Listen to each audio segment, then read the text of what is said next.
Mais avant tout ça, voici les infos.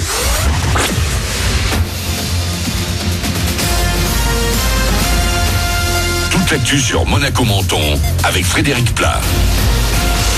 Bonjour, pas plus de 15 degrés aujourd'hui sur Monaco et la Côte d'Azur. Température maxi, mais aussi des minimales en baisse. 7 actuellement à Menton. Le soleil un peu moins en forme sera le plus souvent voilé ce jeudi. On le retrouvera dans un ciel tout bleu demain, puis il gardera le plus souvent le dessus pour ce week-end.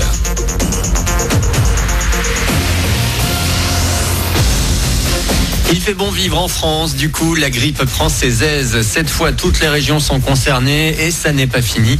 Le pic de l'épidémie devrait être atteint avant la fin du mois. Dans la région Sud-Provence-Alpes-Côte d'Azur, les Alpes-Maritimes et le Var sont les départements les plus touchés. Contrairement à d'habitude, les jeunes enfants de moins de 5 ans ne sont franchement pas épargnés. Plus de 10 millions de Français se sont fait vacciner cet hiver. Il est encore temps, notamment pour les plus fragiles. Attention, on n'en a pas non plus totalement fini chez nous avec la gastro. Dans l'actu aussi, c'est moins voyant, mais la colère contre la réforme des retraites reste bien présente dans le pays. Nouvelle journée de mobilisation ce jeudi un peu partout, la 9e depuis le début du mouvement.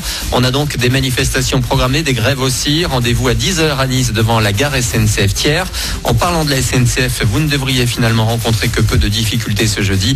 Ça s'annonce plus compliqué en bus avec de grosses perturbations sur les lignes d'Azur. 0 tram en circulation à Nice. La mobilisation des aiguilleurs du ciel pourrait aussi se faire remarquer à l'aéroport Nice-Côte d'Azur. Enfin, dans l'éducation, pas de grosses inquiétudes. Il n'y a eu que peu de déclarations d'intention de grève à Menton, notamment. À vos pinceaux, mais pas que. Au programme sculpture, studio photo, montage et encore plein d'autres choses. Pour vous présenter tout ça, l'École supérieure d'art plastique de Monaco, le pavillon Bozio, propose une journée porte ouverte samedi.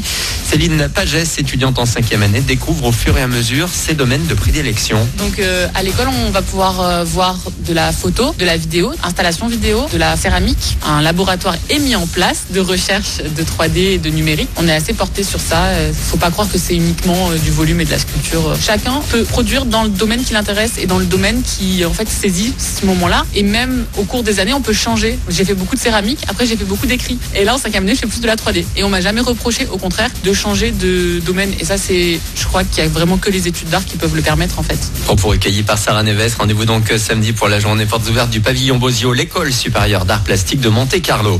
En sport, la belle opération de l'OM hier en Ligue 1, victoire 2-0 des Marseillais à Saint-Etienne lors de la 23e journée de championnat. Au classement, ils consolident leur 2e place, 6 points devant Rennes, 3e. Lyon est très loin derrière en 6e position. Les Lyonnais n'ont pu faire mieux qu'un nul 0-0 chez eux face à Amiens. Monaco est à présent 10e. Voilà pour votre actu. Bon début de journée à vous.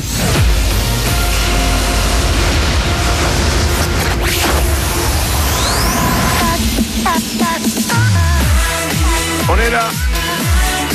C'est nous.